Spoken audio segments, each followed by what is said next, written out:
மின்சார தேவைக்கு இல்ல மின்சார உற்பத்திக்கு சோலார் பேனல் போடுறது பெஸ்ட்டா இல்ல விண்ட்மில் போடுறது பெஸ்ட்டா அப்படின்றது தான் இந்த வீடியோல பார்க்க போறோம். Hello all, welcome to another video. சுற்றுச்சூழலை பாதிக்காம இயற்கையான முறையில் நம்ம வீட்டை மாற்றி அமைச்சதுக்காக புதிய தலைமுறையில் science and technology icon of Tamil Nadu அப்படின்ற அவார்டை நம்ம லாஸ்ட் இயர் ரிசீவ் பண்ணியிருக்கோம். ஸோ இந்த முறையில் நான் ஏன் என்னோட வீட்டில் விண்டுமில் பயன்படுத்தலை, விண்டுமில் அப்படி பயன்படுத்த போகிறோன்னா 5 முக்கியமான விஷயங்கள் என்னென்ன பார்க்கணும் அப்படிங்கிறதா இந்த வீடியோவில் என்னோட வியூ பாயிண்ட்டை நான் உங்ககிட்ட ஷேர் பண்ணிக்க போகிறேன். பாயிண்ட் நம்பர் 1, பேட்டரி இல்லாமல் விண்டுமில் பவரை டைரெக்டாக யூட்டிலைஸ் பண்ண முடியுமா அப்படின்னீங்கன்னா ரா பவர் அப்படியே யூட்டிலைஸ் பண்ணிக்கலாங்க. என்ன பண்ணணும்னா விண்டுமில்லேருந்து வர டிசி கரண்ட்டை நம்ம ஆல்டர்னேட்டிங் கரண்ட்டாக மாற்றி நம்மளுக்கு தகுந்த மாதிரி நம்ம ரெகுலேட் பண்ணி யூஸ் பண்ணிக்கலாம். ஆனால் ஒரு பேட்டரியில் நம்ம கனெக்ட் பண்ணோம் அப்படின்னா விண்டுமில்ல காற்றடிக்கிற வேகம் மாறுபட்டுக்கிட்டே இருக்கும். ஒரு நேரத்தில் வேகமாகவும் ஒரு நேரத்தில் ஸ்லோவாகவும் காற்றடிக்கும் போது பார்த்தீங்க அப்படின்னா உற்பத்தியாகிற மின்சாரத்தோட அளவு ரொம்ப மாறும். சீரான மின்சாரத்தை மெயின்டைன் பண்ணுறதுக்கு என்ன பண்ணணும்னா ஒரு பேட்டரியில் அந்த கரண்ட்டை கொடுத்துட்டு அந்த பேட்டரியிலிருந்து நம்ம எடுத்து யூஸ் பண்ணணும் அப்படின்னா நம்மளுக்கு தேவைப்படுற அதாவது மின்சாரம் உற்பத்தி விண்டுமில்லில் குறையிறப்போ பேட்டரி பேலன்ஸ் பண்ணும். இப்போ விண்டுமில்லில் அதிகமாக இருக்குன்றப்போ நம்ம அதை டைரெக்டாக யூஸ் பண்ணிக்கலாம், பேட்டரி சார்ஜ் ஆகும். இப்போ விண்டுமில்லில் ஓடலை அப்படின்னாலும் நம்ம பேட்டரியிலிருந்து கரண்ட்டை யூஸ் பண்ணிக்கலாம். இதில் என்ன ஒரு சிக்கல் வரும் அப்படின்னு பார்த்தீங்கன்னா இங்கே இந்த கரண்ட்டோட அளவு பார்த்தீங்கன்னா மாறி மாறி அதிகரிச்சுட்டே இருக்கும். உங்களோட பேட்டரி பார்த்தீங்கன்னா சார்ஜ் ஆகும் டிஸ்சார்ஜ் ஆகுன்ற முறையில் ஒரு ஆன்லைன் யூபிஎஸ்ல உங்கள் பேட்டரி எப்படி சீக்கிரம் போகுமோ இன்வெர்டர்னு பார்த்தீங்கன்னா கரண்ட் ஒரு லெவலுக்கு மேலே குறைஞ்சிது அப்படின்னா ஆட்டோமேட்டிக்காக பேட்டரியிலேருந்து ஓடும். யூபிஎஸ் மோடுன்னு இருக்கும். யூபிஎஸ் மோடில் என்ன பண்ணுன்னு பார்த்தீங்கன்னா கரண்ட்டு ஒரு ஃப்ளக்சுவேஷன் வந்தால் கூட பேட்டரியிலிருந்து ரெகுலேட்டட் கரண்ட்டை தான் இன்வெர்டர் கொடுத்துட்ருக்கோம். இதுதான் ஒரு நார்மலாக வீட்டு யூபிஎஸ் இருந்ததுனாவே அதில் பாருங்கள் பின்னாடி ஒரு பட்டன் இருக்கும், யூபிஎஸ் இன்வெர்டர்னு இருக்கும். இந்த மோடை நம்ம சேஞ்ச் பண்ணும்போது ஒரு 180 வோல்ட் கீழே போனால் ஆன் ஆகுது அப்படின்ற மாதிரி இன்வெர்டர் இருக்கும். ஒரு 10 to 20 வோல்ட் டிஃப்ரென்ஸ்லேயே ஆன் ஆகுது அப்படின்ற மாதிரி யூபிஎஸ்க்கு கொடுத்துருப்பாங்க. யூபிஎஸ்ல பேட்டரி கான்ஸ்டன்ட்டாக ஸ்ட்ரெஸ்ல இருக்கும் அப்படின்றனால பேட்டரி சீக்கிரம் போகும். இது லெட் ஆசிட் லித்தியம் 2 பேட்டரிக்குமே இது அப்ளிகபிள் தாங்க. ஸோ அதனால ஒரு பேட்டரி இல்லைன்னா நம்மளுக்கு ஒரு ரெகுலேட்டட் கரண்ட் அப்படின்றத கொண்டு வரதுக்கு இன்வெர்டரில் அதிக செலவு பண்ணணும். பேட்டரி இல்லை அப்படிங்கிறப்போ நம்மளோட இபிங்கிற பயன்பாடும் பார்த்தீங்கன்னா ரொம்ப மாறுபட்ட அளவில் வந்துட்டே இருக்கும்ன்றப்போ நம்மளுக்கு அதிகபட்ச சேமிப்புங்கிறது கிடைக்காதனால நம்ம பேட்டரி வச்சு தான் ஆகணும். ஆனால் அந்த பேட்டரி கான்ஸ்டன்ட் சார்ஜிங் டிஸ்சார்ஜிங் இந்த மாதிரி ரொம்ப ஸ்ட்ரெஸ்ல இருக்கும் அப்படின்ற முக்கியமான ஃபேக்டர் நம்ம கவனிக்கணும். அதனால என்ன, பேட்டரினா சார்ஜ் ஆகிற டிஸ்சார்ஜ் தானே அதனுடைய வேலை அப்படின்னீங்கன்னா இப்போ ஒரு எலக்ட்ரிக் பைக் எடுத்துக்கோங்க, இல்லை ஒரு எலக்ட்ரிக் கார் எடுத்துக்கங்க.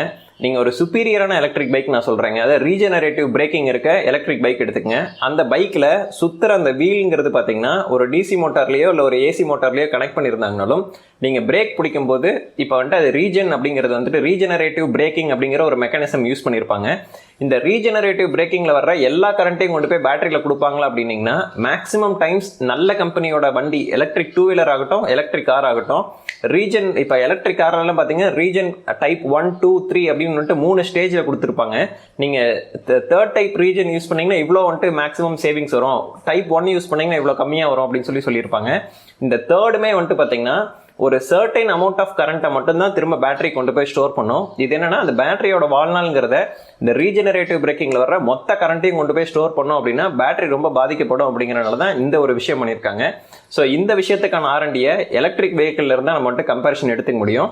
ஏன்னா அங்கே ஓடுற அந்த கரண்ட்டை ப்ரொடியூஸ் ஆகிற கரண்ட்டை ஃபுல்லாக ஸ்டோர் பண்ண முடியாது அப்படின்றனால இந்த ஒரு சேலஞ்சை மிட்டிகேட் பண்ணுறதுக்காக இந்த ஒரு மெத்தட் யூஸ் பண்ணியிருக்காங்க.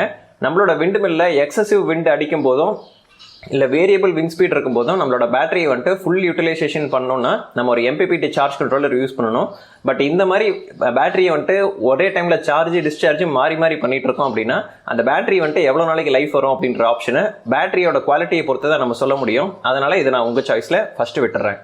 ஆனால் இதே நீங்கள் இந்த இடத்துல சோலார் பேனல் நீங்கள் யூஸ் பண்ணுறீங்க அப்படின்னா சோலார் பேனலில் காலையிலேருந்து சாயந்தரம் வரைக்கும் கரண்ட் வரும். மேகமூட்டமான டைமில் பார்த்தீங்கன்னா கொஞ்சம் கரண்ட் கம்மியாக ப்ரொடியூஸ் ஆகும் அப்படிங்கிற அந்த ஒரு சிக்கல் இருக்கும். அந்த டைமில் உங்களுக்கு ப்ரிடிக்டிவாக தெரியும் எவ்வளோ கரண்ட்டை எவ்வளோ நேரத்துக்குள்ளே ப்ரொடியூஸ் பண்ணுவோம் அப்படின்ட்டு. ஆனால் விண்டுமில் பொறுத்த வரைக்கும் பார்த்தீங்கன்னா உங்களுக்கு ப்ரிடிக்டிவாக இவ்வளோ தான் கரண்ட்டை நம்ம ப்ரொடியூஸ் பண்ணுவோன்ட்டு உங்களால் ஒரு 70% அக்யூரசியில் கூட நம்ம கால்குலேட் பண்ணுறதுங்கிறது பார்த்தீங்கன்னா கொஞ்சம் சிக்கலாக இருக்கிறதுக்கான வாய்ப்புகள் சோலாரை கம்பேர் பண்ணும்போது ஜாஸ்தியாக இருக்கும் அப்படின்ற ஒரு பாயிண்ட்டை மறந்துடாதீங்க. ரெண்டாவது என்னன்னு பார்த்தீங்கன்னா மெயின்டெனன்ஸ் ஆஃப் விண்ட்மில். சோலாரை பொறுத்த வரைக்கும் நம்மளுக்கு மெயின்டெனன்ஸ் அண்ட் செக்யூரிட்டி என்னன்னா சோலார் பேனல் காத்தடிச்சா ஸ்ட்ரக்சர்ல இருந்து பிரிஞ்சு கலந்துட்டு வெளியில போய் யார் மேலேயும் பற்றாது அப்படின்றத என்ஷூர் பண்ணிட்டோம்னாவே நம்மளுக்கு செக்யூரிட்டி சிம்பிளுங்க. அதே மாதிரி சோலார் பேனல் மெயின்டெனன்ஸ் என்னன்னு பார்த்தீங்கன்னா அதை தண்ணி ஊற்றி கழுவணும் அப்படின்ற ஒரு பாயிண்ட் தான் இருக்கும். இந்த தண்ணி ஊற்றி கழுவுறதுன்றதை நான் வருஷத்தில் 2 டைம் பண்ணுவேன். மீதி டைம் வந்துட்டு பார்த்தீங்கன்னா இந்த மழை சீசனில் வந்துட்டு மழை பெய்யும் போது தானாகவே க்ளீன் ஆகிடும். மற்றபடிக்கு அந்த பேனலை வந்துட்டு நான் வருஷத்துக்கு 2 டைம்ங்கிறது அதிகபட்ச கிளீனிங்க்கு நான் ஸ்பெண்ட் பண்ணுற டைம். ஒரு 10 நிமிஷம் டைமில் ஒரு 5 டப்பா தண்ணியை வந்துட்டு ஒரு பக்கெட்டில் நம்ம எடுத்துகிட்டு போனோம் அப்படின்னாவே கிளீனிங் ஒர்க் முடிஞ்சதுங்க. ஏன்னா கண்ணாடி மேலே தண்ணியை ஊற்றுனீங்கன்னா ஆட்டோமேட்டிக்காக குப்பை பூரா ஓடிடும். ஆனால் இதே ஒரு விண்டு மில்னு எடுத்துக்கிட்டிங்கன்னா அதை நீங்கள் ஒரு ஸ்ட்ராங்கான போஸ்ட்டில் வந்துட்டு நிறுத்தி இருக்கணும். அந்த போஸ்ட் வந்துட்டு நீங்கள் கேல்வனைஸ்ட் அயான் தவிர வேறு ஏதாவது இரும்பு பைப் இந்த மாதிரி ஏதாவது யூஸ் பண்ணிங்க அப்படின்னா அது துரு பிடிச்சதுன்னா அது உடஞ்சி விழுறது, இந்த மாதிரியான ரிஸ்க் எல்லாம் நம்ம வந்துட்டு சேஃபாக பார்த்துக்கணும். அதே மாதிரி ஒரு விண்டு மில்க்கு வந்துட்டு ஸ்டேக் ரோப் வந்துட்டு கொடுத்து ஸ்ட்ராங்காக வந்துட்டு செக்யூர் பண்ணியிருக்கணுங்க. ஏன்னா அது ஆக்சிடென்டலாக கூட வேற எங்கேயும் போய் விழுந்து டேமேஜ் பண்ணிடக்கூடாது அப்படின்றது. இன்னொன்று என்னென்னா அந்த முள்ள இருக்க நோ மூவிங் பார்ட்ஸ் அப்படின்னா தேய்மானங்கள் ரொம்ப கம்மி. ஹை மூவிங் பார்ட்ஸ் இருக்குது அப்படின்னா தேய்மானங்கள் அதிகமாக இருக்கும். தேய்மானம் அதிகமாக இருக்க இடத்துல மெயின்டெனன்ஸ் அதிகமாகும், அதுக்கான செலவுகள் இருக்கும். சோலார் பேனலில் மூவிங் பார்ட்ஸ் அப்படிங்கிறது எதுவும் கிடையாது. சோலார் பேனல் ஒரு இடத்துல வச்சிட்டோம்னா ஸ்டாட்டிக்காக இருக்கனால அதனுடைய தேய்மானம், அதனுடைய பராமரிப்பு செலவு அப்படிங்கிறது வந்துட்டு பார்த்தீங்கன்னா விண்டு மில்லை விட ரொம்ப கம்மியாக தாங்க இருக்கும்.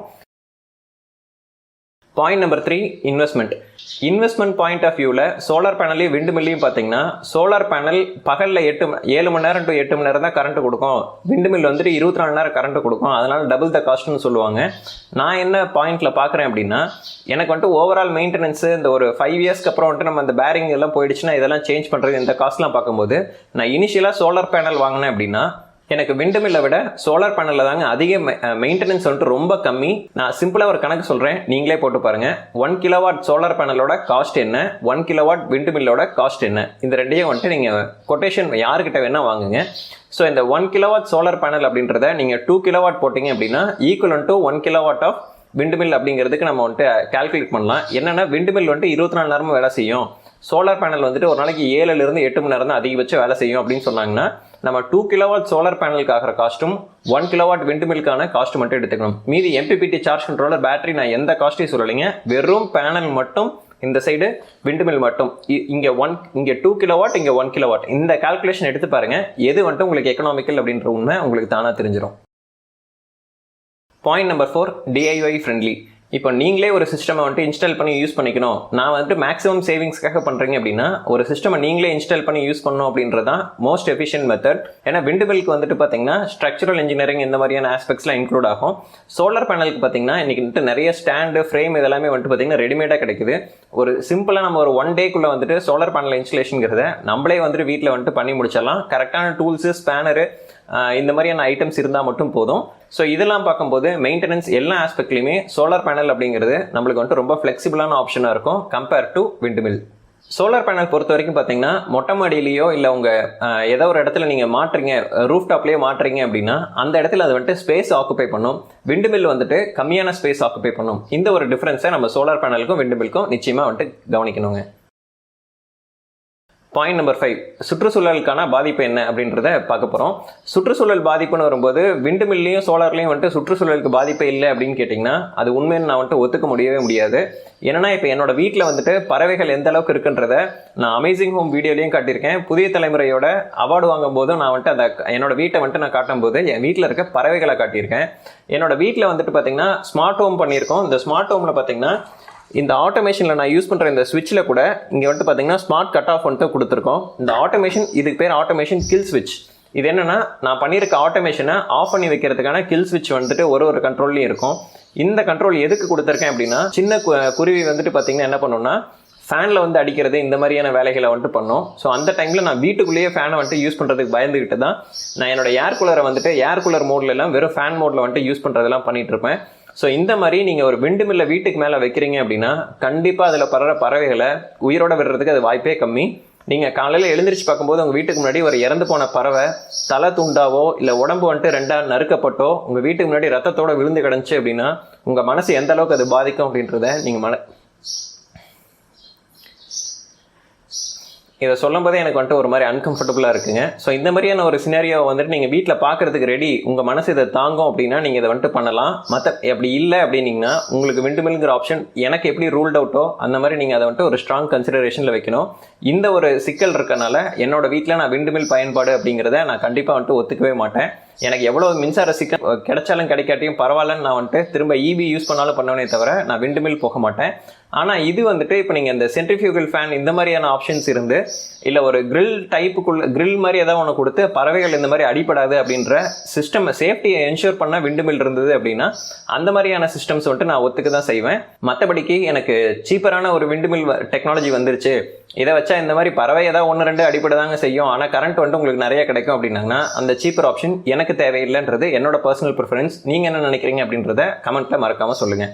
ஸோ இந்த 5 விஷயங்களை நீங்கள் கன்சிடர் பண்ணி தான் உங்கள் வீட்டுக்கு நீங்கள் சோலார் போடுறது பெஸ்ட்டா இல்லை வந்துட்டு விண்ட்மில் போடுறது பெஸ்ட்டா அப்படின்றத நீங்கள் சூஸ் பண்ணலாம். இது உங்களுக்கு ஹெல்ப்ஃபுல்லாக இருந்திருக்கும்னு நினைக்கிறேன்.